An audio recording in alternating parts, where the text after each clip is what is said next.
Hi, dolls. I'm here today doing something radical, doing something different. Carey is out of town today. He's in Ojai for a wedding. Wish him well. And today I am joined by the one, the only John Arthur Hill. Should we say thank you? Everybody claps. Mm-hmm. Everybody's clapping. Maybe we should say that Carey took the substance and I'm this 7 days. And we switch off. I like that. Yeah. He'll be back. So in 7 days, Carey will return. And he'll have a finger like this. Yeah, he'll have a witch finger, but it'll be the same Carey. He'll have a head here. Just a little crinkled in some places. And I'll just be a bitch. You're the first guest that we've had in the stew. Oh my God, no pressure. It feels great. It's been a dream of mine. You know you're my favorite podcast. Really? Yeah. Oh my God. I'm such a big promoter of sup. I'm honored. Yeah, I'm like balls deep at all times. That's the way to be. Yeah. We were just on your show, which is my favorite. Thank you for coming. Show ever. Okay, thank you. Correct. Yeah, to listen to and to be on. It is fun. We do whatever we want. You have the most fun topics. Yeah. You breeze through things and inspiration the way you breeze. Well, I just really try to rip off sup. Well, I'm ripping you off, so it works both ways. Thanks for having me. And I'm on prednisone, so I should tell you that, like, in case I get like really aggro, just know that it's that. I love that. Yeah. What's going on? Oh, I have a vocal injury. You're getting vocal surgery. I'm getting vocal surgery. What does that entail? Is it Some like a bitch is laser? gonna go in here and like take the little polyp off. Is it a laser or a scalpel? You don't ask. I don't want to know. I think it's probably, I don't know. She seemed very confident, the ENT at Cedars-Sinai. She was like, I know exactly what I want to do to this thing. And I'm excited because it's going to make everything come back. But I named it Polyp Abdul. I like that. Thanks. Does it cause trouble with you singing? Yes, I can't sing. Really? And I'm currently like, you're touring a singer. Around. Yeah. Touring around, doing a comedy show. So hence the prednisone, because the prednisone will... It makes Polyp Abdul stand down a little bit. Yeah, she's standing down, standing by. But like, I can talk and sing for days. But it's a double-edged sword because then you might be doing too much damage on top of it. Long story short, then Polyp I'm rage aggro. is back. I'm on roid rage. I love a prednisone. Queen. Mm-hmm. Yeah. Yeah, I've been on it like a few times in my life, and it really did explain a lot of things. Well, you feel like you're like, oh, this is a wonder drug. I want to be on this for the rest of my life, the first day. And then by the fifth day, you want a KMS. You feel crazy. Yeah, and fat and bloated. The prednisone crazies. Because you're just eating. You can just like eat like a mountain of food. Yeah. And go to the gym, do whatever. You bulk. Go to podcasts. Yeah. Yeah. Well, I think it's going to be good. I have a good feeling about your prednisone I'm bringing levels the aggro at this juncture. Okay, good. Well, so there's some things going on in the world right now. Recently a raccoon was found on a Spirit Airlines flight. How'd it get on there? Let's find out. An unwanted traveler, from Dallas to LA. 4 hours. Yeah. Passengers were shocked to find an unaccompanied and unwanted I would say that this is an unaccompanied but very wanted traveler. If I saw a raccoon on the airplane, favorite animal, I would be really happy. Raccoons are literally one of my favorite animals. They're so cute. You know, their sensors are in their fingers. They say they smell like how we smell. They smell through their fingers, which is because they're blind, and they reach under doors and they're like, oh, there's a grape. Yeah, I want that. Here's it's trash. I don't want that. Here's a raisin. Yeah. They're geniuses. I know, and so cute. Have you seen on TikTok like the ladies that have pet raccoons? And they destroy their house. You have nothing left, but they're so cute. Do they destroy? They just, they shred and shred and shred. I've just seen one lady who like drives with hers in the car and like lets it hang out the window. It's so happy. It wears a little harness. Yeah. It like nuzzles into her ear and it looks like she's living that life. Now possums can get fucked. Oh, I like a possum. Oh, you do? Mm-hmm. Okay. They're cute to me. They're like so like devilish looking they then I come full circle and I'm like, you're adorable. You're cute. And you sleep, you hang upside down by your little tail. Yeah, and they play dead. They're also kind of geniuses. And they eat mosquitoes and spiders, so it's fine. They're good for everyone. Okay. So one eagle-eyed customer noticed a pair of tiny claws and a tail.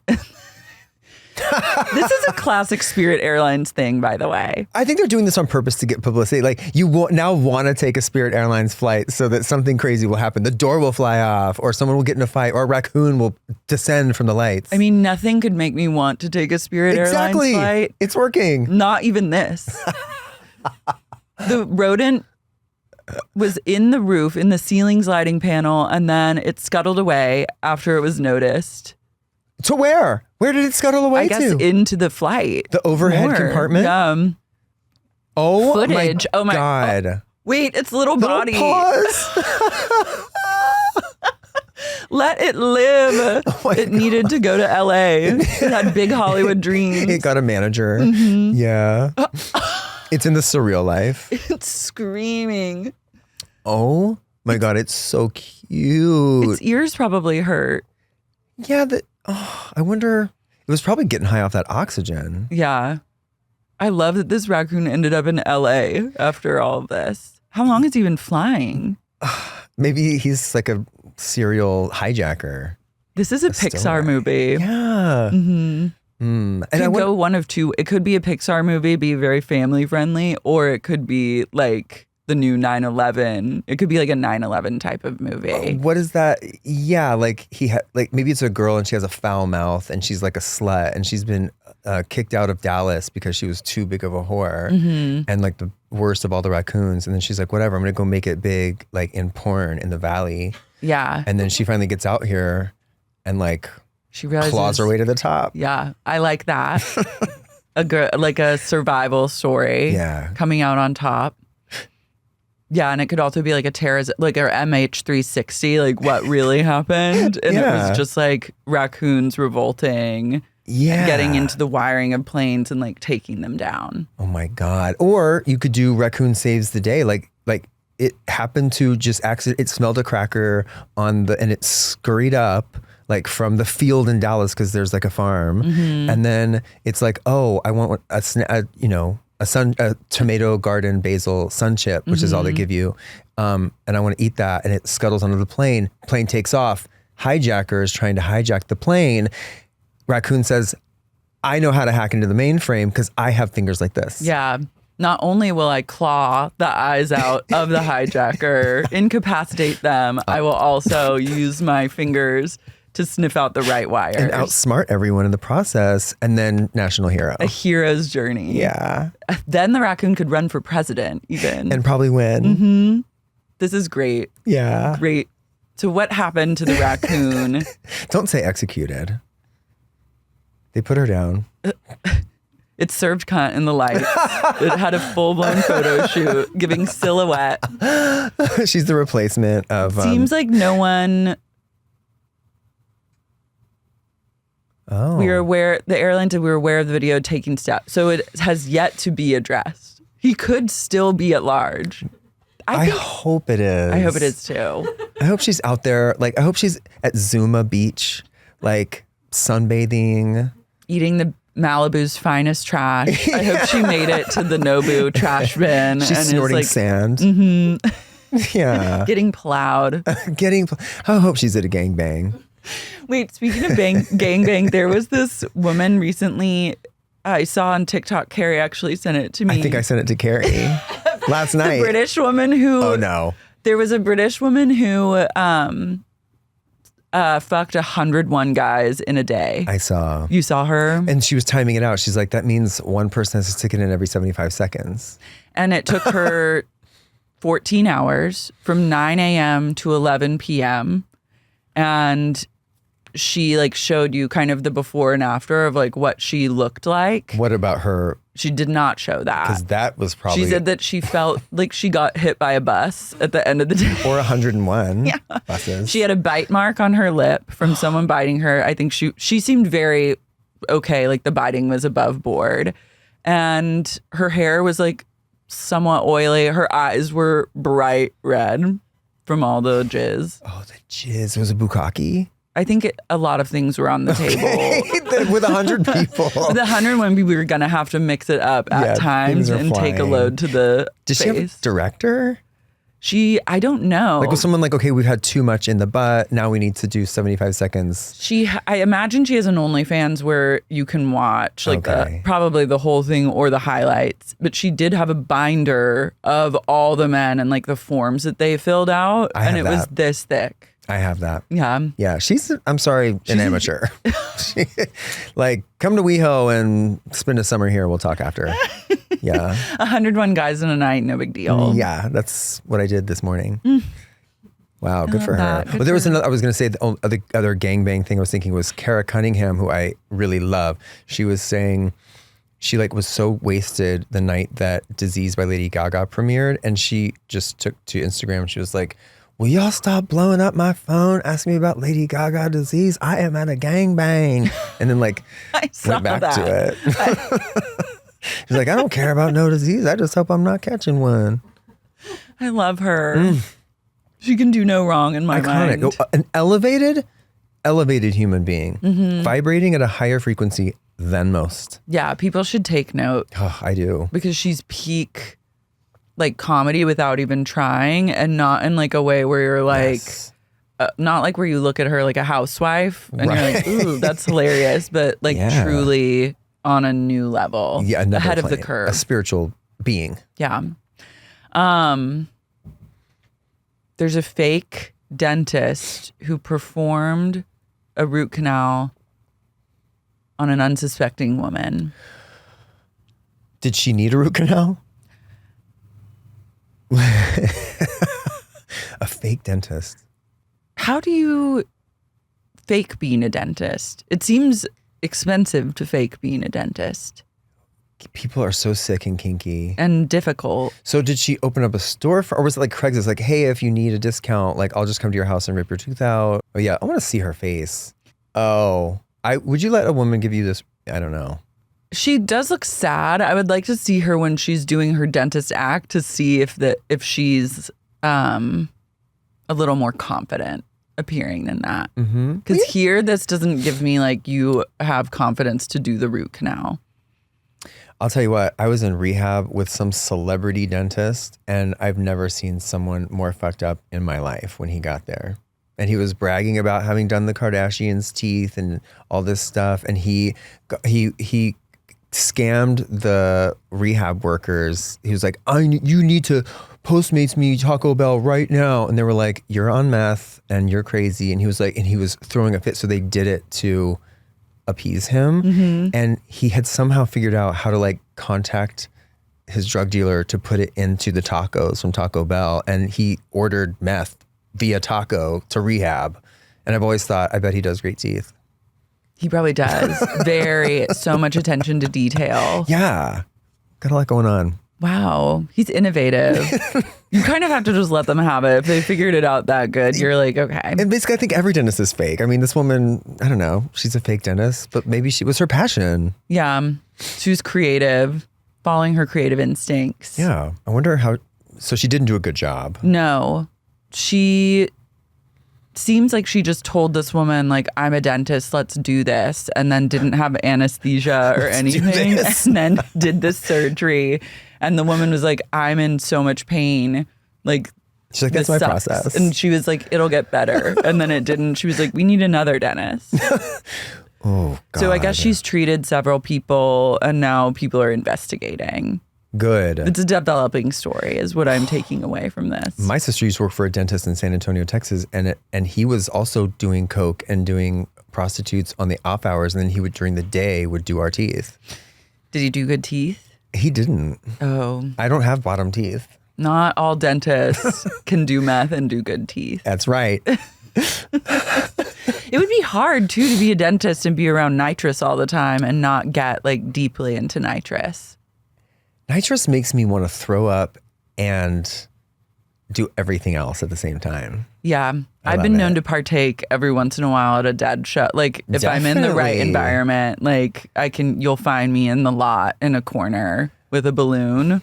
I'm not proud of it. I think you should be. It is just what I needed. It's my process. I think you should be proud of that journey. I take it when my Botox guy gives me Botox. Yeah, that's also a great time. He makes me suck it. Mm-hmm. And I do. You have to do it. I like that you do it for Botox, like a true Mormon girly. It's the only way it doesn't hurt. But the best is like, filler or anything like that. I'm like, you can literally cut my face off right now. Up. Like, I do not care. Yeah, gas me out. Mm-hmm. Does he charge for it? If he did, it's buried down in the bill. bill. I like it when they don't charge for it. I don't think they do. I think it's a perk. Some don't. The good ones don't. But then some do. So I'm always trying to align with the providers that don't charge. No, it should be a perk. It should be come to our place. We'll do you really right. And the bonus is that you'll get a little nitrous as a treat. Mm-hmm. Yeah. Let's get into Real Housewives of OC. You have been kind of on-off watching this season. I started strong, kind of fell off, and then got back into it. Yeah, it's a tough one for me. I started out being a little icked out by it, watching Shannon. I don't know exactly. Like, I want to hear your takes on a lot of this stuff. Where do you stand on Shannon Beador and her struggle currently? I feel really bad for her, and like macro, big picture, I wish someone closer would have been like, you know what, the worst thing you could do right now is be on television, so let's not. And but I think I can so see where she is. And I think in a way she thought the TV show would kind of get her back on track in some way, but that will never happen, and that's never the answer. Not in this environment. No. The TV show is like called Healing and repairing relationship with oneself, maybe. But on the other hand, she's in this state, and if you don't want to get help, you're not going to. And so I feel like, I mean, whatever, c'est la vie, it has happened. So I'm entertained. Me too. And also, she maybe needs money. Right. So I don't know if you can get in a bunch of legal trouble, then also get sued by your ex, and then not be doing the show that is your primary source of income. And it's a lot of money. Yeah. Yeah. And she's a star of a show. Like, why would it would be very hard to say like, okay, I'm going to sit this one out. You know what I mean? Like, she's in it. And I know I produced reality TV for many years, and it's like and this isn't a lie, you say you want your version of the story to be told, so always do TV. Like, you should always answer the interview. You should always never be like, oh, I'm good. You should, if you have a scandal happening, go on and because you can control the narrative, like Erika Jayne. Mm-hmm. Did Erika Jayne control the narrative? I don't know, but she balls to the wall was like, I'm staying on the show and I'm going to stick out my truth and hopefully it's going to work out, you know? And I think it did for her. I do. She's back on top now. But there was a moment where I was like, oh, she's cooked. Yeah, it was dicey. I did Heather Dubrow's podcast. How was that? I loved her. She started to rub me the wrong way in this episode. I know. But I always have really liked and respected her. I don't want to go out of order, but I want to know what did it. Is her siding with Tamra? Yeah, it's her siding with Tamra and kind of trying to make everything about herself. Like, I feel like she's taking offense at all these little tiny things that don't really matter that much because she doesn't have a lot of storyline to offer aside from the Katie thing, which I do think I can't decide if Katie did anything or didn't do anything. I can't tell either. Or if Tamra is just like making all this shit up again. I think she's dropping breadcrumbs to see what will pick up, and then if something happens, she'll get mad. Yeah, and Tamra is an agent of chaos this season. I kind of surprisingly so. It's bold. She's always been chaotic, but I've always thought she kind of had a heart of gold, you know, in a way. Or like, for some reason I liked her. I never like hated her at all. And like, I don't know. Now it's hard. It's hard. But I think that she's doing it because something is not right with her and Eddie. Right. And she's trying to hide that. And so she's using these everyone else's pain and scandals to cover that up. It's the manifestation of her anxiety at home. Maybe she's externalizing all this crap. Hurt people. That's right. And like, is the jury still out on whether or not that face worked out, that peel? Because that was 15 weeks on the internet. I know. I circled back to her TikTok recently. Well, was there a big her reveal? podcast with Eddie, or no, her podcast with Teddy? Would she post face? I don't know.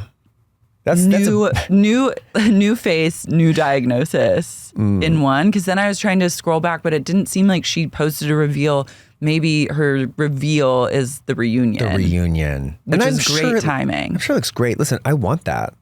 Me too. I want all that acid. Yeah. I'm really obsessed with her documenting the whole thing. Yeah. It got so much attention. And it looked painful. Yeah. She looked like she had just been in a 100-person gangbang.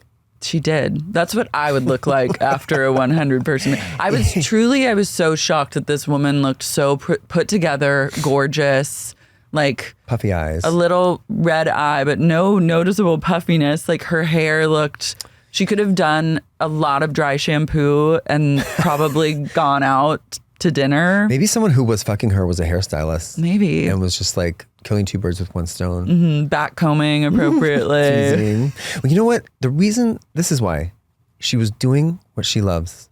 And that's why she looked great after it. Yeah, that's true. She was happy. It wasn't work for her. They say if you do what you love, it's not work. Amen. I should go into that. Jenn is still yelling at Tamra. We opened this episode. Jenn has found her voice and she's going off. Heather's trying to stop her from yelling. And Tamra is assured that Shannon is equally as concerned about Ryan's shady past and was also involved in the background check. So she's saying, okay, fine, that's this accusation, but Shannon was kind of a part of it the whole time. Yeah, or like Shannon instigated and was part of this whole thing. Listen, when Shannon sat down and she was like, oh yeah, we'll hear these receipts that I have, it kind of was like, it's like, I wish Shannon was worrying about Shannon and not like, okay, fine, attack Tamra, cause all this. And like, what's it going to do for you really? You know, like, I know you hate her. I know you're mad at her. I know she's being a bitch to you, but like, it's all going to come back to you as well. Receipts are so dicey because like sometimes they really land and you're so satisfied, but other times you're like, oh God. Yeah. Now we're doing this. They're very focused on receipts this season, and especially Shannon. And also, maybe I'm just crazy, but I remember nothing, but I also remember everything that someone texts me. Like, maybe I'm not drunk. Same. No, I remember. I do too. Like if someone if there was a smoking gun on my phone, I know it instantly. Yeah. And the only receipts I've ever kept is like dick pics. Taking, not even dick pics, sadly, which I'm now like, I should have kept those. Keep them. I've done a screen recording of like a long text argument and then scrolled through the whole thing so that I have a full video of, and that in my mind is the receipt from beginning to end to show that like, I'm not being the crazy person. This other person's being a psycho. Oh my God. And that's my receipt that I hold on to in case. But I've never had to show that receipt. It's just being shown to like another friend to just show them how crazy the one friend is being. You know what? Now that you say that, I had a receipt and it was, someone was saying that we were hooking up and we weren't. And their text was like, I'm so bummed that we'll never hook up, or something like very obvious. And my friend was, and I was like, I have a receipt from their own mouth. We've never hooked up. That is a time where you do need a receipt. I need a receipt, yeah. Yeah. I screen grabbed that. Well, anyway. Important. I know, but I'm not, aside from that, like I have no receipts to collect or fall back on. And it's nice to live a receiptless life. You know what? At your next Sup show, you guys should do a dramatic reenactment of that text argument, whatever it is. And just like. Cause a lot of drama. Because I want to read it. I know, I've been itching to cause some drama lately. Life's too short. The world is chaotic. Like, why not? Why are we so well behaved? Why are we so polite? Like, ruin everyone. Right?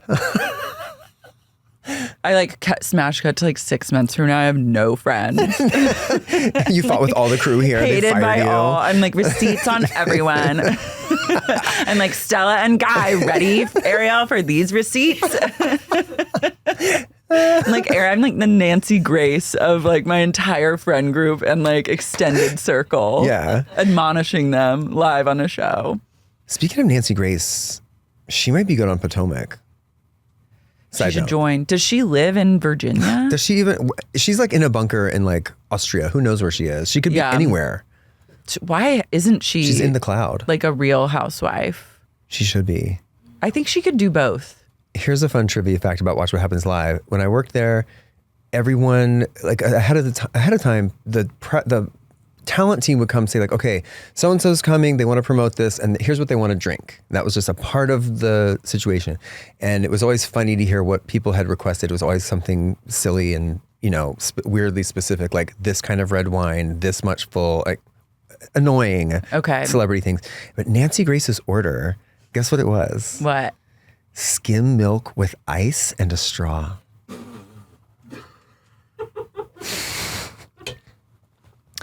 That's haunting. In what kind of glass? Like a stemless wine glass. Skim milk with ice and 2 fake boobs with straws attached. Yeah. A wearable device. A backpack. A camelback. Yeah. Wow. Skim. What's the point? That's so interesting. I'd love to get to the bottom of It's insane pathology. Why would you just drink water? Yeah.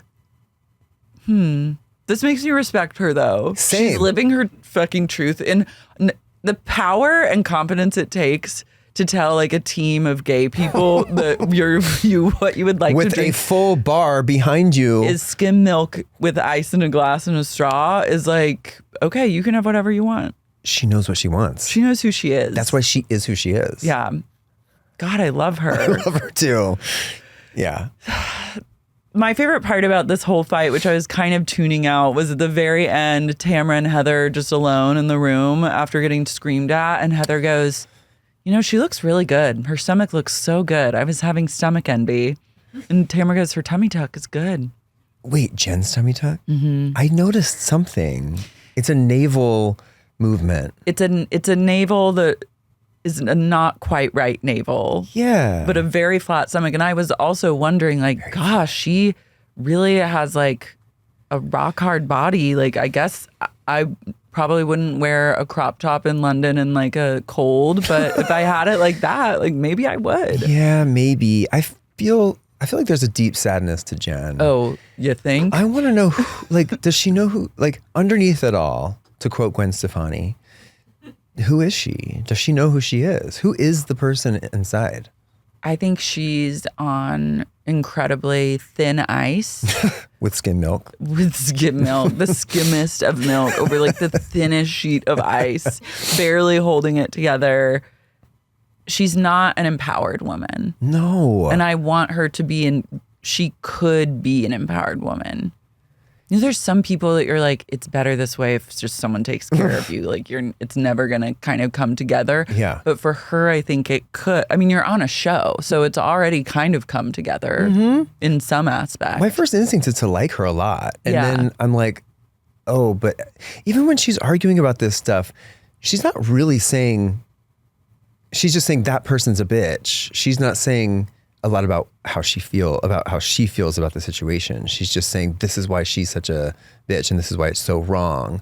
But you know, she doesn't really offer a lot of POV. That's very true. Her POV is always lost. Her POV is like, as long as the check clears, I think we live to see another day. As long as the direct deposit hits or the credit card is accepted. ACH payment. I guess we're good. Yeah. And I was reading about her salary is like so low compared to everyone else's. And maybe this was just a headline clickbait situation, but like it's not a lot. Like I think she got like 200 something grand for the whole season where everyone else gets almost $1 million. That's not enough for a Dolce dress. I don't think it's not enough for it's not enough for 5 kids. Owning or trying to own a kid, yeah. Yeah. That is like you're on a strict budget. And then she only gets $6,000 a month child support. Yeah. Which is also not a lot for 5 kids. And and 6 if you count her. But like one thing I like that Tamra said, I guess, was about when she's talking about the finances and stuff. And she's like, everything I make is for my retirement. And I have read every book about finances. I have listened to Susie Orman every day. Susie saved my life. Nothing cut through until Tamra said that. And I was like, oh, if someone as chaotic and toxic as Tamra can have her eye on that prize, I can not buy a new pair of shoes every month. Mm-hmm. I can not go to Starbucks. In my like lowest financial low, I found Susie and it radicalized me in such a way and truly set, I was like in a place of Jenn. And then place of Jenn. I was like so deeply Jenn. And then Gen Z. Susie changed everything. Susie came on our radio show with Andy and I said to her as a joke, and this was when I was 43 or something. And I was like, I'm 43 years old. I spent all of my money on drugs and I have no 401k or an IRA and no retirement. Is it too late for me? Should I kill myself? And you know what she said? What? Yes. She keeps it real and is honest. Yeah. And it was kind of liberating because I was like, all right, it won't ever happen for me. So now let's just have fun. And fuck there's 100 nowhere guys to go for me. Lukaku in my face. I love that. She should do that on her show, her podcast that she has every once in a while. Yeah. Wow. Amazing. Shannon Beador meets her daughters in London. I'm really obsessed with like Stella's lounge lizard voice. Mm-hmm. It's very college girl. Like I've partied to the point where I've lost my voice in the past. And you've needed prednisone. Yeah, probably. and it's fun when it's happening. And that's when you want to record your outgoing greeting. Mm-hmm. Hey, I can't kind of phone right now. Sexy. I'm a cool girl. Meanwhile, it's still like this whole thing about this whole horrible, abusive, hateful trip is Shannon's birthday. And not like when you're 25, you and your friends might all go have fights. But when you're 60 years old, fighting like you're freshman in high school, it is, I think, sad. Can't feel good. And in London. I know, it's a real cursed trip. Yeah. Shannon is like browbeaten by the end of this trip too. She's like, I've been through a lot. Like, not to be ageist, but a 60-year-old can't go through this much stress. No, it's not good on her body. And her body is keeping the score. Her body, oh my God. As we'll see. But at their lunch, they have like a girls' lunch. Everyone's drinking. Yeah. I was also like, I'm kind of like, let Shannon drink at this point. Isn't she drinking like a little bit? She's only drinking a little bit. She's like having like a vodka with lunch, a vodka with dinner. That's drinking. Like, it's so funny. She's in it.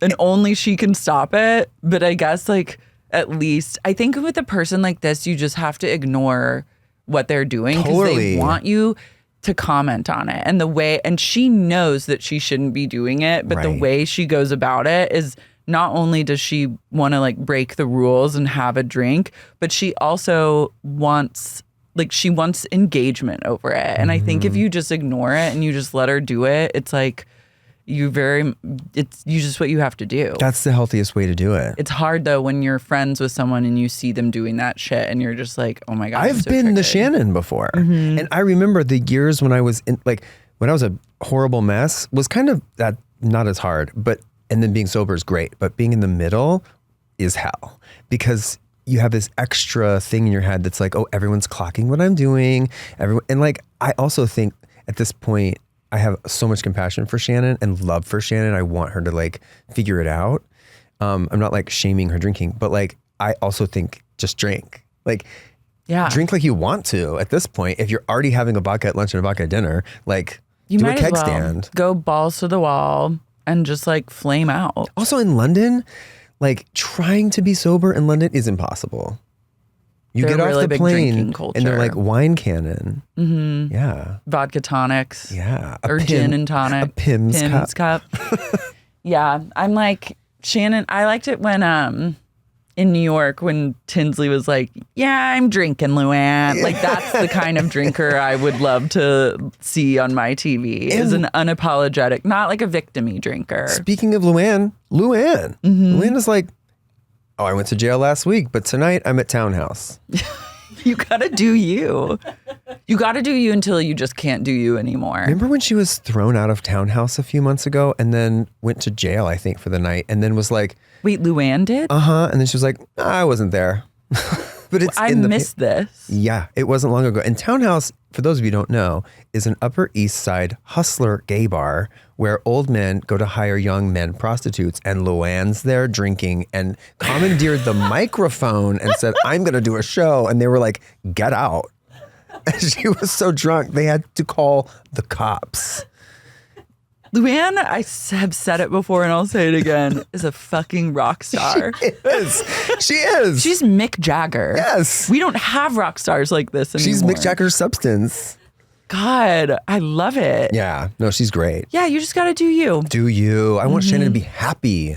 And if drinking is what makes her happy or what she thinks is making her happy, then she needs to pursue that. I think it is what makes her happy. Even before this whole thing started, I remember her first season, I was like, oh, this bitch is addicted to vodka. And you can see her liver's protruding when she's wearing yoga pants. Mm-hmm.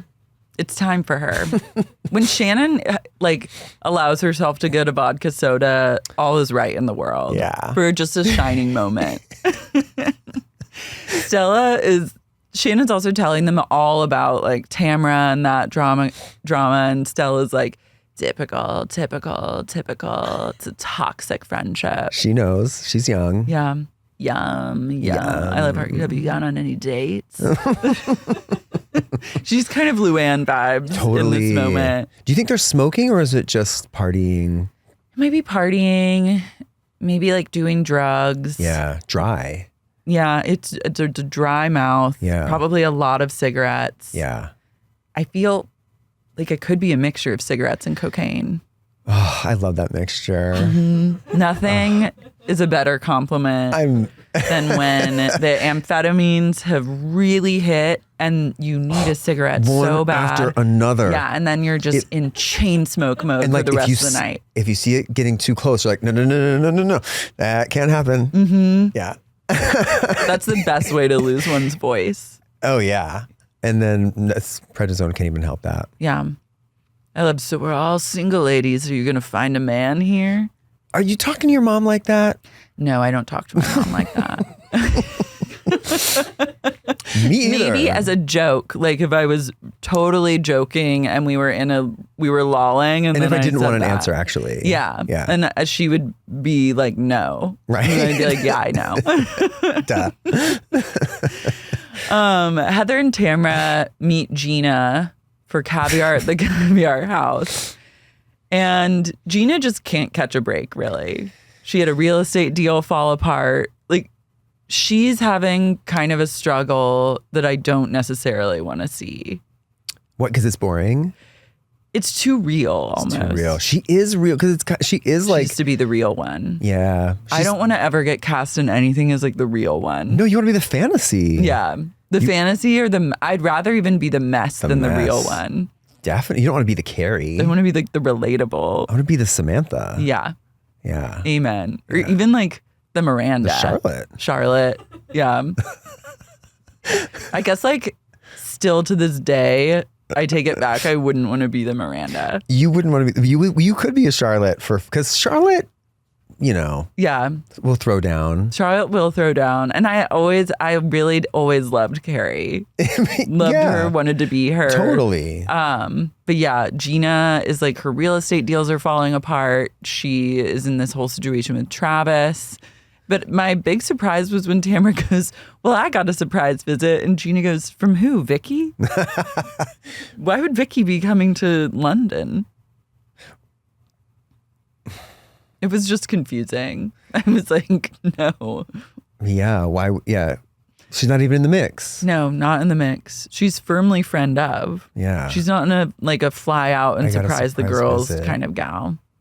So the big drama that's happening now, the like B storyline, is that Katie's daughter was babysitting Emily's twin boys, and I guess asked them, have you met many of your mother's friends? Who do you like and who don't you like? And apparently these twins told her, we don't like Heather.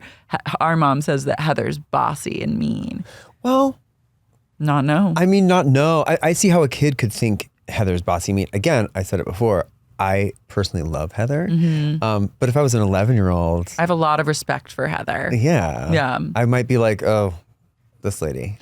But then Emily says there's no way her twins would say that. And that they told her that Kylie told them that Heather was mean to her mom.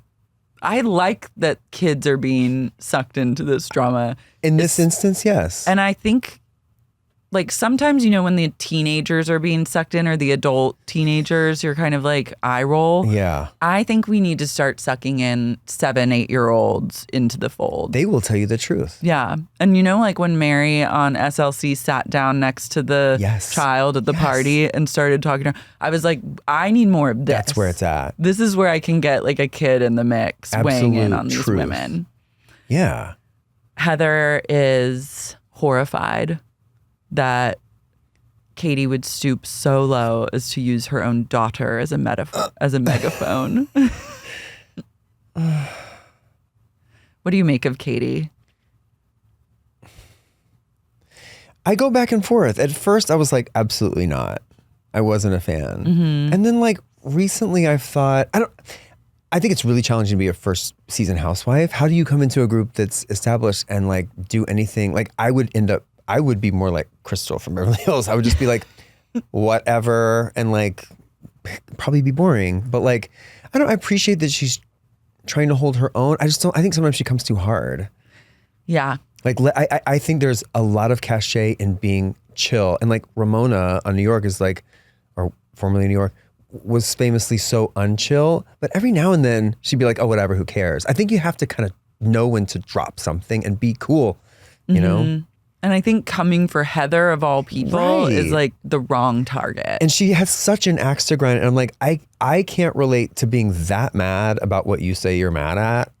Like, I would let it go. Yeah, I wouldn't care. If Heather snubbed me at an event or I perceived that she snubbed me, I would literally just be like, well, she's a very busy person. Right.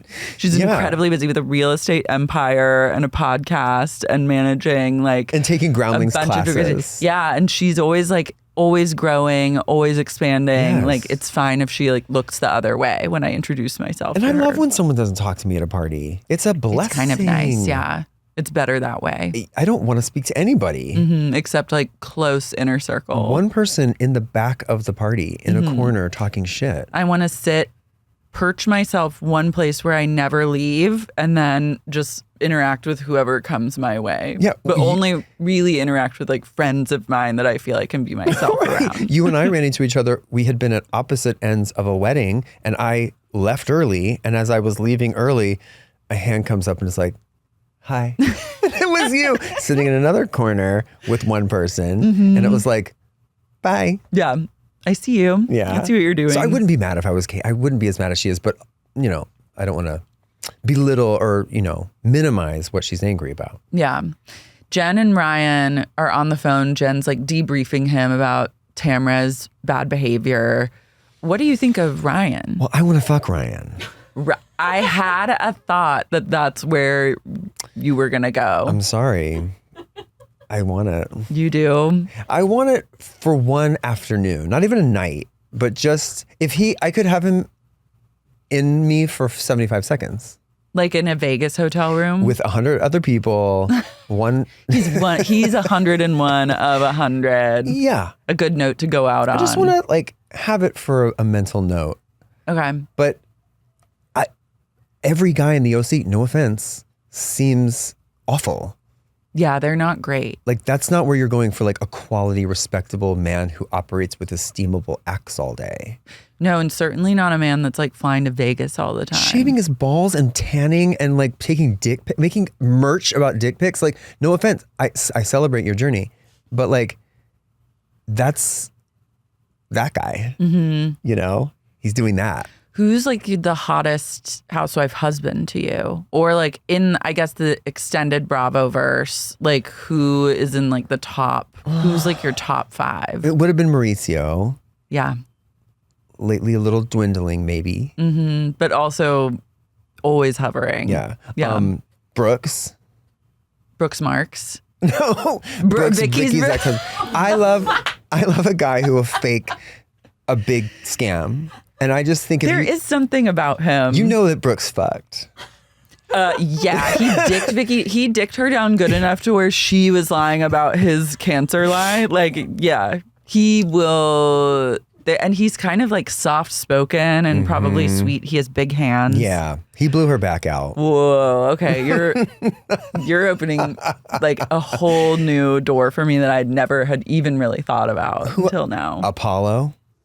Yeah. Sorry. And even hotter when he went to prison. Many are. What about you?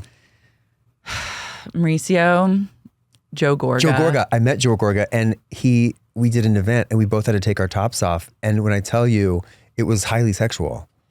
He has it, IRL. I love, and like an Italian, I love like a Guido. I love a meatball. Yeah, and both of them combined. Yeah. I'm like a moth to the flame. Oh my God. There's nothing better. You cannot. I mean, I would in a second, and I would want him and me for 75 days. Yeah. Not seconds. I would have an affair with him. Yeah. Yeah. But ultimately, he could go back to his wife. I would do anything. Yeah.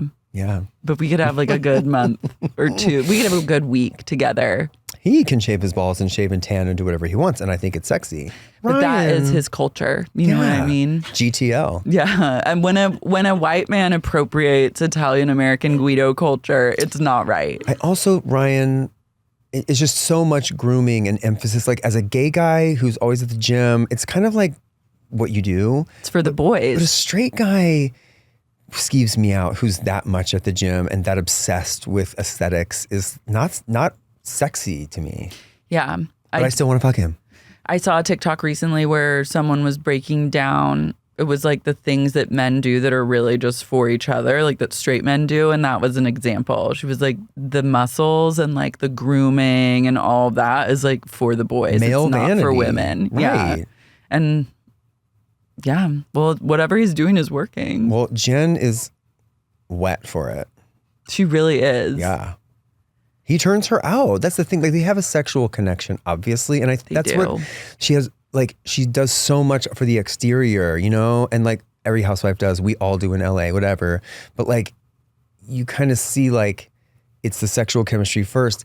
And like she hasn't even, if she was being real with herself, she would have thought of all this stuff without someone having to show her receipts about it. Or, you know, she would kind of intrinsically know that she is, that he's that's a shyster. the game. Yeah. I think she knows that, but is just not going to question it because he's like, I'll pay for your kids. He's like, a strong person. Yeah. And I'll let them move in with me. And like, I insist on this. And it's kind of easier to do that, even though long term, it's going to be very hard when that falls apart and like doesn't work out. And then you are even older than you are now and have to pick up the pieces. Yeah. But in the moment, it's like so much easier to just be like, it's good because he says it's good and I like love him and he cares about my kids and is letting me live here. And like for now, I'm just not going to worry about it. She seems like a very I'm not going to worry about it now kind of mentality. It's an example of how like wellness culture and can kind of see, especially in California, can seep into like, I'm going to manifest this. I'm going to let go of this. I'm going to turn this over. I'm going to think. And like you end up just avoiding and not taking responsibility for things. Listen, I do it all the time. Amen. Shannon bids her daughters farewell in the lobby of the hotel. The women are about to like go to dinner and have like an etiquette class ahead of time. And Shannon is battling demons at this point. She's backed up. She goes, I'm backed up. I'm backed up. Is it because of the flight over there and the food, the stodgy food, the spotted dick, and like why are they so constipated and then all of a sudden releasing? I don't know. Does this happen to you when you travel? I guess it might, maybe the quality of the water, but you're a hydrator. I'm relentlessly regular too, and I travel. I don't go anywhere without a jumbo size What's your bottle secret? of capsules of psyllium husks. Really? I take 7 of them 4 times a day. Wow. So things are moving through. Things are moving. You're a fibrous king. Because I don't want colon cancer.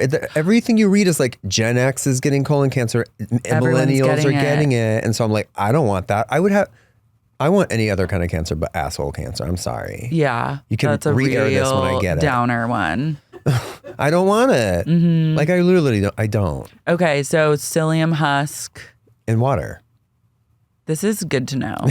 Because I've been taking I have like a good probiotic. And when I'm like eating a more plant-based diet, like the regularity, that's like the best part about it. And you have just like no worries, like clockwork, like 45 minutes after a meal, things are happening and you're good. I can't. Yeah. But then once I go off of the plant-based path. Backed up. Not backed up. I'm never really battling a backed up moment, thankfully. Good. But I do like this psyllium husk because I am traveling soon. So I'm going to be in a place of water. Husk. Yeah. But right before, we'll talk offline as well. Okay, yeah. But like, what's your probiotic? It's the Sakara Life. Like it comes great. with it's great. Yeah. It's a really good one. Mm-hmm. I do Mood 50 billion. Ooh. And it's supposed to help your mood. And I feel like it does. Everyone says that your mood happens in your gut. It's true. What do you think is the most mood booster, like your gut health or your workouts? Pink cocaine. Yeah. I didn't want to say that, but I think workouts actually. Mm-hmm. Yeah. I know. GHB and nitrous. And this etiquette class that these women took was kind of illuminating for me. Oh, what'd you learn? Well, I just learned about holding your knife with a totally straight finger. I didn't know. I can't do that. I don't think I can do that either. Well, actually I can with this hand, but I'm double jointed over here. Yeah, I think it would have to be this hand, which is a little... Mm-hmm. I don't know. I have to I said I have some practicing to do. I have bad manners. And the napkin, like that you unfold it, blot, and then fold it back up, that told me that solved a lot of problems. Because I'm always just like slopping on a napkin and folding it and folding it and folding it and trying to hide where I've like wiped. And so this cleared it up. I don't want to unfold. So you blot. Mm-hmm. Fold it back, and then I don't want to blot on already blotted stuff. Then I'm gonna blot more like juice on my face. But I think that every time you unfold, you blot in like a different part. I wish I could just blot. Like when I eat, it's so messy that I am wiping. Oh yeah, I'm a full wipe the finger. Like the napkin looks like a murder scene after I'm done with it. Yeah, forget it. Don't go to Wood Ranch with me. But I thought that maybe this could help. But nothing if you're like eating ribs, like it's over. Give me a break. Yeah. There's no rib etiquette. I wish they were doing better stuff in London. Like there's more fun stuff than the stuff they're doing. They're like taking a bus and walking around and then having meals at places, but they really aren't doing that much fun stuff. Go see the ABBA hologram. True. Best show in London. Mm-hmm. They could go on the Ferris wheel thing. Go to Hampstead Heath and like pick a flag. Go do something. Go to a garden. Yeah. Like a beautiful garden. Toads. Go to the London Eye. Or aren't there many there's lots of castles. Castles, they could ride a horse. Horseback riding, always great. Yeah, I would agree that I would love to see them be a little more active. Etiquette class is a little bit reality show producer 101. We've called it in. Yeah. Yeah.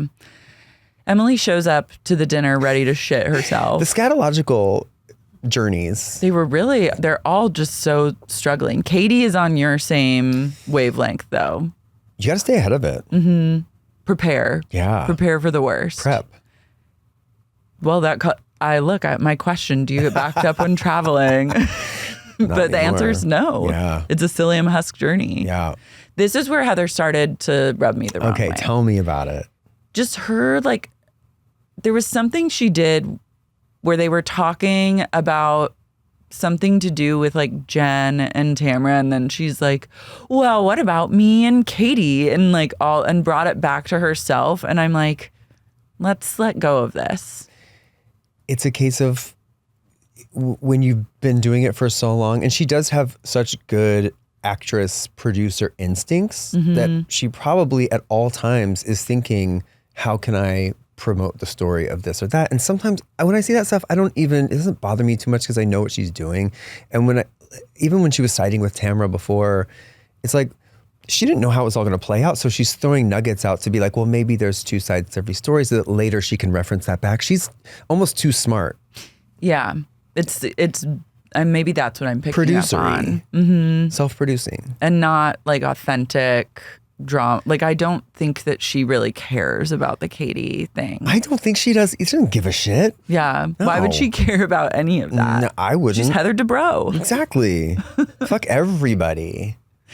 Emily's stomach is grumbling and audibly, and that is where I would have to draw the line if I had like a mic on my stomach and then I watched an episode of myself with my like I get lawyers involved stomach. Yeah. There'd be suits, charges pressed, shows quit. I would want that in my contract for the next season. You can't have like my stomach grumbling. Like, I'll talk about what's going on, but you cannot mic my like stomach or asshole. Like, you can't do it.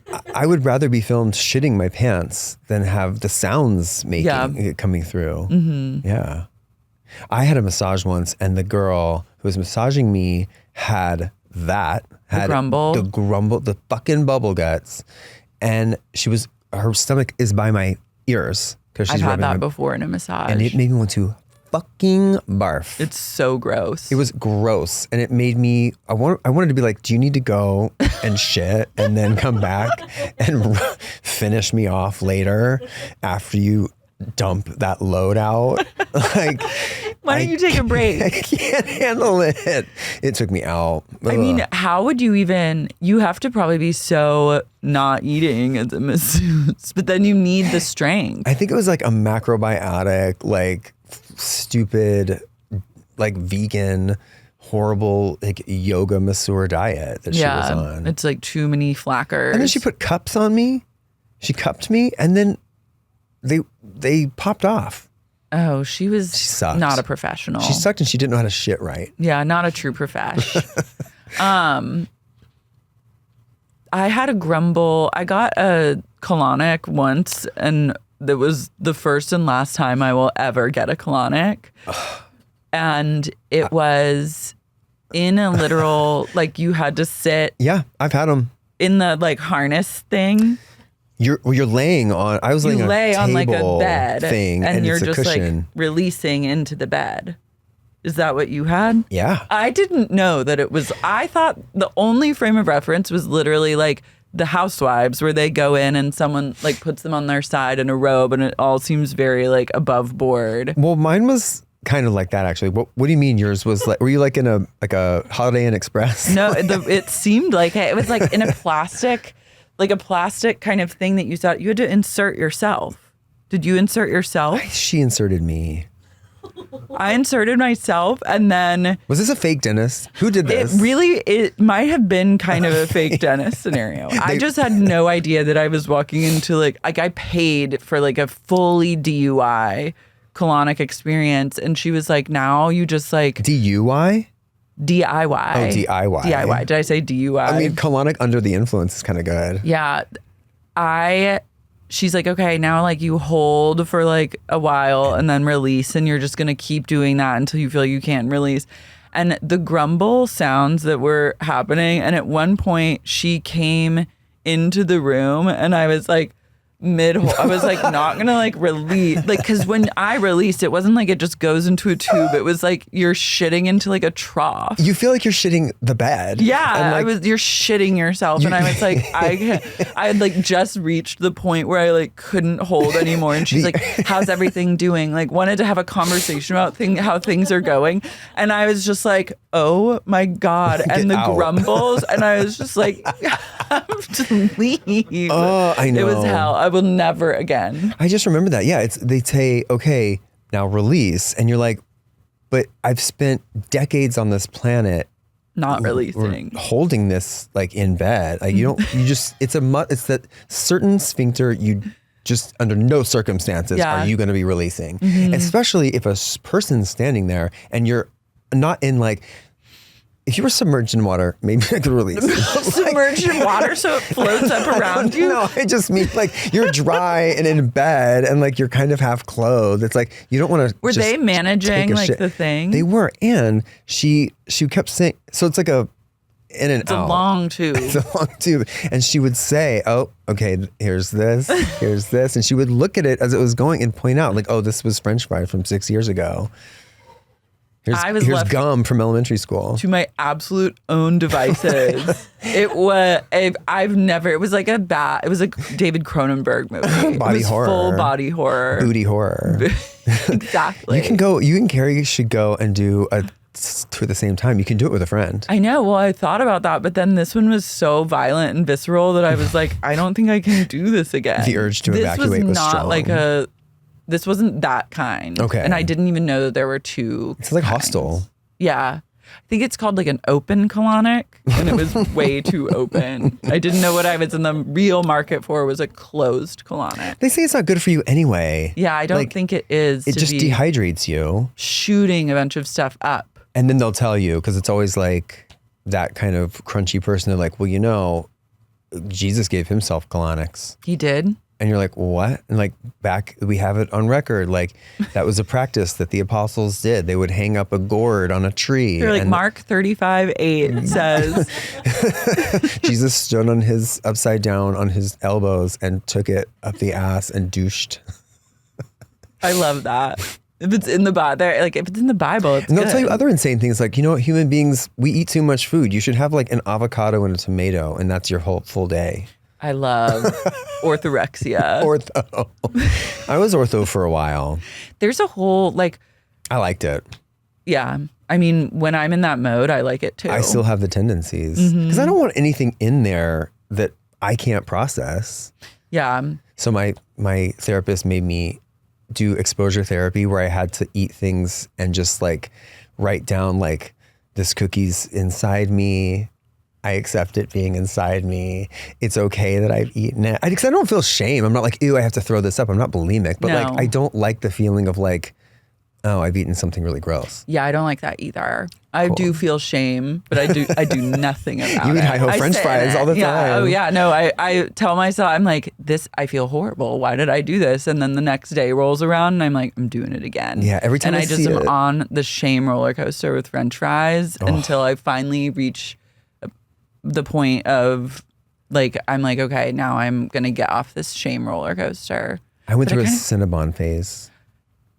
That'll sit inside you. We've all been there. Yeah, that's no colonic, no industrial sandblasting strength colonic could ever evacuate a Cinnabon from my intestines, even like 5 years after I'd eaten it. God, a Cinnabon is so good. There's nothing better. Extra icing. I want that instead of a turkey for Thanksgiving. I want a Cinnabon. Beautiful glazed Cinnabon. Huge Cinnabon. You cutting a Cinnabon. Wet, moist Cinnabon. For the whole family. Yeah. Serving it to them. What are we thankful for? Cinnabon should take note, and that would be a really good marketing stunt for Thanksgiving In the time. shape of a turkey. Mm-hmm. Oh my God. Call them. They do the classic housewife peaks and pits, which is always a fight starter. Tamra says her pit is Jenn attacking her over something Shannon provoked and then screams at Shannon, "You are a liar and you are a drunk." And Gina steps in, voice of reason. Yeah, voice of reason. You need to stop it with the alcohol stuff. It's her journey. Gina's sober. She knows what's up. It's not going to help to do that. No, it doesn't. It'll make it worse because that person is already thinking, I'm a piece of shit. And she's thinking, I'm a liar and a drunk. She's thinking that herself probably. So when you say it, it just affirms that. That's so hard because I haven't been in, like, my journey to stopping drinking was different. Yeah. Like, it wasn't like an addiction thing. Yeah. So it is hard to imagine being in that interim period. Like, I've had the interim period of like between sobriety and like, between those periods of experimenting, but it was low stakes. And you weren't socially. walking around thinking, I'm such a piece of shit. Yeah, I'm the being worst like, person. this sucks. I'm like ruining my life. But when you are when you are truly like an addict or alcoholic, that's what you're thinking. You're thinking like, I hate myself. Everyone hates me. Everyone knows I'm a piece of shit. I can't do anything right. I can't even stop drinking and it should be easy. And I'm getting DUIs and like all these mistakes. And then if somebody says, you're a piece of shit, fuck you, you're like, yeah, see? But if somebody says like, just do how you. are you? You know? How's it going? Yeah, just treat you like a normal person. You kind of get a little, anyway. Yeah. There's that. Shannon is finally, this is the one time that people have stood up for her in this situation, which was, I think, good. And Shannon has a smug little smile, and I was like, good girl. Go get another vodka soda as like a treat. Yeah, you've earned it. Top it off. I mean, it is her birthday after all, so it's a little gift.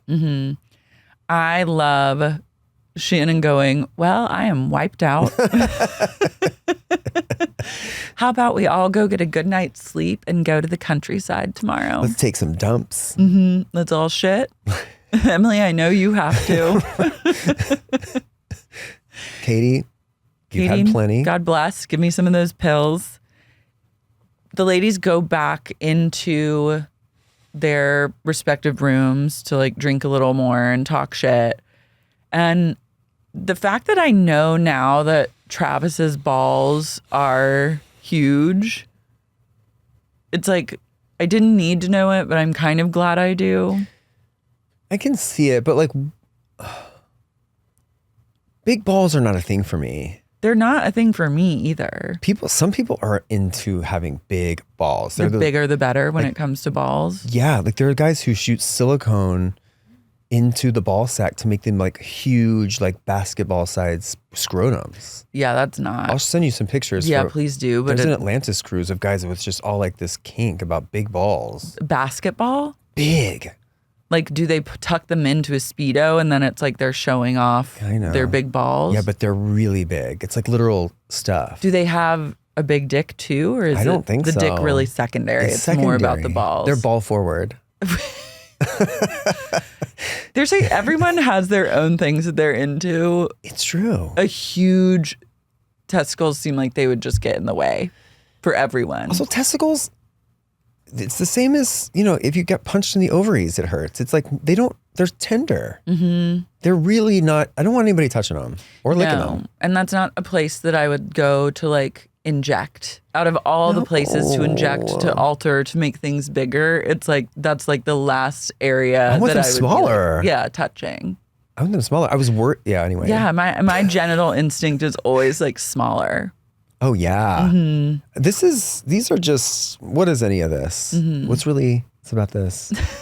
I'm just kidding. It's not. I'm not a size queen, but balls, that's good. I don't need them. Yeah, I don't need they're fine. I don't want to notice them either way. How about that? I want a really neutral ball approach. Yeah. They're there, but I don't notice them for being too small and I don't notice them for being too big. I want to have ball blindness. Like that's facial kind of blindness. the same way with a dick. Like it just needs to just be there. Well, that's where we differ. Are you a dick size queen? Not a size queen, but I like to know everything about it. Yeah. Yeah. No, I want to know everything about history, it. where it went to college, who its friends are, where it... Like, I want to know everything about it, but I'm saying size-wise, like, I don't necessarily need it. Like, I don't need it. I don't want to look at it and be like, oh my God, that's so huge, or oh my God, that's so small.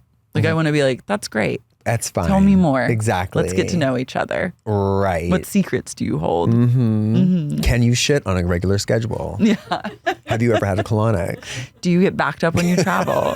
Do you have good etiquette? Do you know how to blot? Tamra saying we have to find out if Gina pushed Travis down the stairs makes me LOL. What was she talking about? Every time. Like, why is she... Tamra should be worrying about other things right now, is all I'm saying. Yeah. Apparently, Travis's wild ex-wife is going to blogs and claiming that Gina beats the shit out of him and is bigger than him, is physically abusive, pushed him down the stairs. That seems like a little person body shaming Gina. True. And it also seems like if you asked Redditors to write fan fiction, or like that's like a fan fiction short story that you would write about Gina and Travis. She pushes him down the stairs. She's a giant. Yeah. Some guy wrote Just it. imagining that being their relationship dynamic, especially after seeing them together for seasons, I know. kills me. That secretly behind closed doors, Gina is shoving Travis. She's like breaking chairs over his head.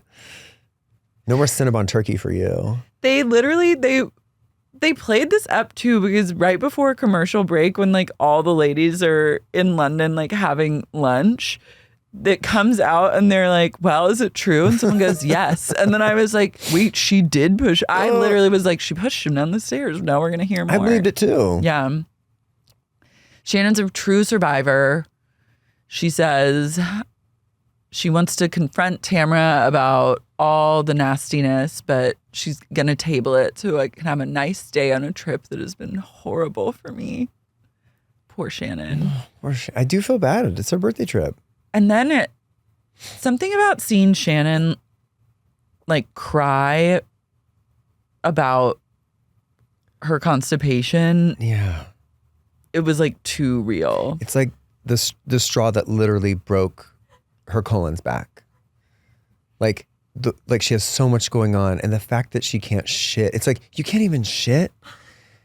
You know what I mean? Like, what is going right with you? Nothing. Every aspect. She's firing on 0 cylinders. I just feel like if she had just drank like 33 ounces of water before bed, or like right in the first thing in the morning. A little thimble full of water. Yeah, like a little room temp water, like 20 gulps, and you'd be in a much better just place. Like licked some ice. Mm-hmm. Nothing. She's dry as a bone. I just need an enema. And then going, my God, I'm embarrassed. And having to be walked in by some younger women, and like Katie's like administering an enema to her. Do you do enemas? Girls, I didn't know they did that. What's an enema? Is it the I'll show you. Is it the kind of thing like a bulb? Yes, kind of. I've done that. It's a douche. It's a douche I've done up that. your butt. Yeah. More in preparation for something. Not ever out of true like necessity to evacuate. Right. But more as a prepping tool. Sure. But I thought I've had a suppository once. Right. I didn't like that I did at not all. like I would that. not recommend do again. I didn't like that. And enema is like kind of like you can swing a dead cat in WeHo and someone's giving themselves an enema in the corner. Yeah. Yeah. It's a very enema friendly part of town. But again, we have to go back to like, why can't these women shit? Yeah. What's at the larger issue? Yeah. I think Shannon, this is tied deeply to her emotions. Because wasn't she having she had a lot of shit problems when she was with David. Yeah. And she was always getting enemas and stuff. So I feel like it's she's tense. Yeah. She's tight. She's holding a lot her organs inside. are not functioning properly. Yeah. It's also, not to cast aspersions on the already struggling, but pills. If you're taking any meds and all that shit, you're compromising. Yeah, your liver's I'm not shitting today. Alcohol also can back you up. Yeah. It can either cause it can really cause a waterfall, or it can cause the opposite. I've experienced both. Same. We've been there. Yeah. Everyone Katie talks administering the enema. Is that a reality TV thing? She could have shoved it up her own ass. Yeah. I think it's a DIY situation. Yeah. I don't want to share an enema. Well, I guess maybe they have the single use one. Yeah, I think a fleet. Enema. Yeah, a fleet. Yeah. If you go to WeHo CVS, there's a whole section of just fleets. Mm-hmm. They'll do you right. They'll do you right. We're back to kids gossip gate.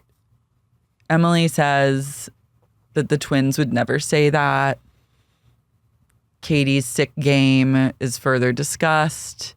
But ultimately, the most important thing is that Shannon finally shits.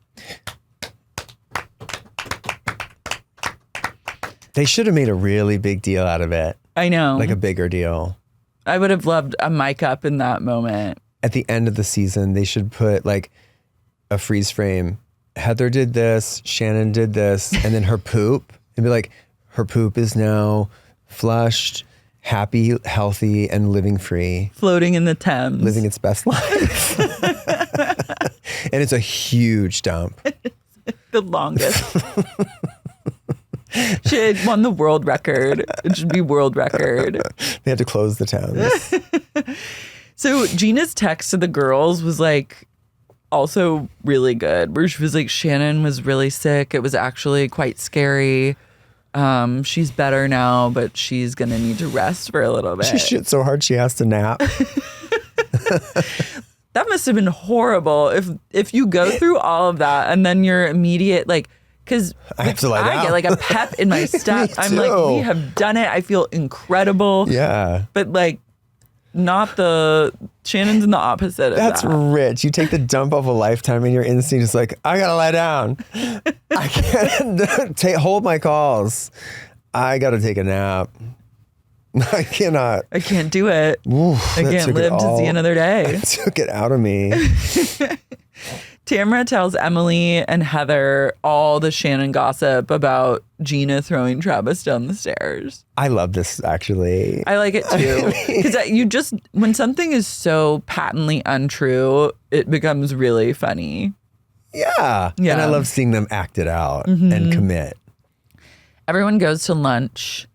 Gina sets off a fire alarm in the bathroom. Shannon does stroll in and she looks... Did she set it off because she was taking also a huge dump? Maybe. God. They're all moving and shaking at this point. The 4-day mark. There's an earthquake in London. Shannon strolls in. She does look lighter in this moment.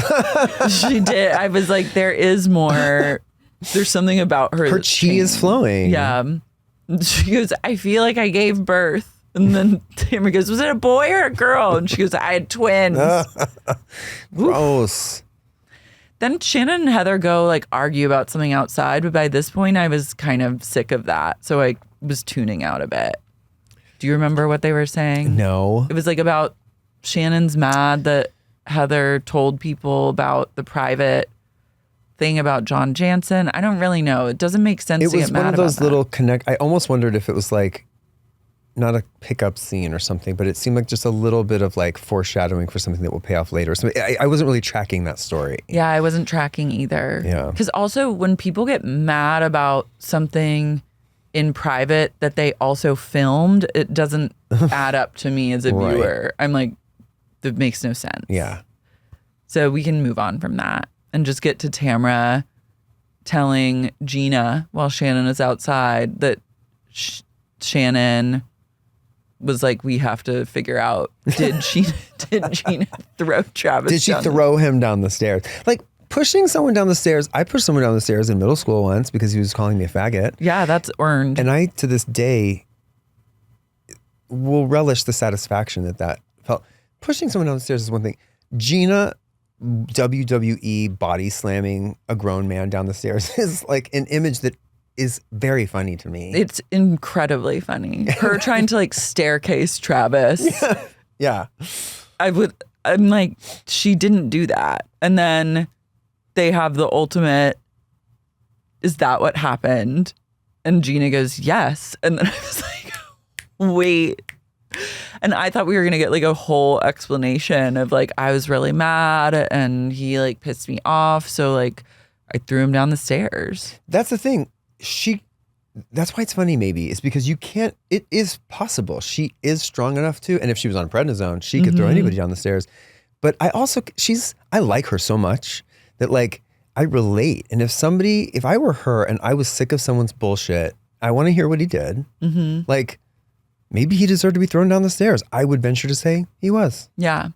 A lot of the time, not all the time, but a lot abuse of the time. Abuse is wrong. Sorry. Most of the time, abuse is wrong. Okay. Anytime, well, see, here's my problematic stance is like anytime a man is abusive to a woman, it's totally 100% wrong. Right. But when a woman is abusive to a man, 9 times out of 10, they deserved it. I think we had this conversation in the car on the way to this Charlie XCX concert because I said Michelle Branch. And I was like, I stand with, even though she went to jail or whatever, got in trouble for domestic abuse. I'm like, what did he do? Good for you. Yeah. Do it again. What did he do? Shouldn't be fucking running his mouth. Exactly. Yeah. Yeah. I can think of very few instances. I'm thinking of one particular dark one right now where it was like absolutely undeserved. Sure. But like that was the outlier and many deserved incidences. I think guys deserve it a lot sometimes deserve more than they get too. Like they should be maybe abused more. Yeah. Than they are. We're urging, our call to action is, ladies, if you're listening and your man steps out of line, throw him down the stairs. Think about abusing him physically. Consider abuse. Consider it. No. Yeah. Just consider it. Think it through. Maybe abuse is right for you. Operators are standing by. So Travis's ex, they told the bloggers that Gina beats Travis, and she doesn't beat Travis, but she does now have a huge problem with Shannon. Well, yeah. Shannon. Yeah. And this doesn't really get resolved. Shannon kind of goes into, fine, I'll take the blame for everything. I'm going home. Martyr. Are they talking about Taylor Armstrong on the phone? Let me see. Oh, I think so. Okay. Because wasn't she around? She was around, but now she's just spoken of third person on like these mysterious phone calls, confirming like as part of the abuse narrative. I wonder if like they will call Taylor in, you know what I mean? Like to clear it verify. I could be making this up, but I feel like Andy at some point after reunion said the reunion was so great. We had a lot of surprises. And I feel like he might have said like we had special surprises. Like maybe she pops up at the reunion. I could be making that up though. What if she pops up and then we get like hidden camera footage of Gina's like abusive rampage towards Travis? A night cam, a ring camera of like, she's in like. We find out she's like horrific. At night she turns into a werewolf. Fangs. He has big balls because she's been punching him in the balls this entire time. She's just covering her bases. Yeah. Yeah. She's beating him to a bloody pulp. God, that would be a real twist. Yeah. Take some of the fire off of Shannon. And then also they bring out a surprise guest and it's Shannon's dump from London. Like on like a 6-foot subway tray. On a silver tray. They pull it off. Yeah. It's steaming still. Jenn tells Tamra, you have a sickness and you need help, because Tamra is just cannot stop getting into people's business and just telling their secrets on camera. Like there's no reason for Tamra to bring up this Emily or this Gina abuser thing. I know. I mean, she does have a sickness and she does need help, but they all do. Yeah. We're all here together. But again, Jenn, I wish that she would say, I have a sickness and I need help. or outsmart her in some way. Because all of this is just being like, you're a bitch. It's like when you're fighting with someone, the way to win is to manipulate them and outsmart them. Mm-hmm. And like, she doesn't know that yet. Jenn doesn't have the tools for that. She doesn't. I feel like the only one that could truly do that, like a Heather. I think Emily could do that. Totally. That's girls who have been in the trenches for a long time. I feel like Jenn maybe didn't have or doesn't have like those girlfriends who are like calling you out, and like teaching you those like girl ropes. Yeah. She also doesn't have street smarts. Yeah. Maybe she'll get them one of these days. I hope so. I hope she does along with the that. Rays. Yeah. Rays. Shannon leaves. I'm out. I'll take an Uber. I'm fucking out. And she screams at producers. She's always leaving. She's always leaving, threatening to go home. I don't like it when people do that. I think you have to stay. You have to. You're being paid. This is your job. Stick around. Stick around and you have a better chance of winning if you stick around, but it reeks of guilty party in a way. Like to leave. Mm-hmm. It's like, well, forget it. I'm out. But there's no hope of resolution if you're not there. And it's so immature too. It's immature. And that I really don't like. Agree. Then her birthday cake comes. I'm leaving. And she's not there. I'm out.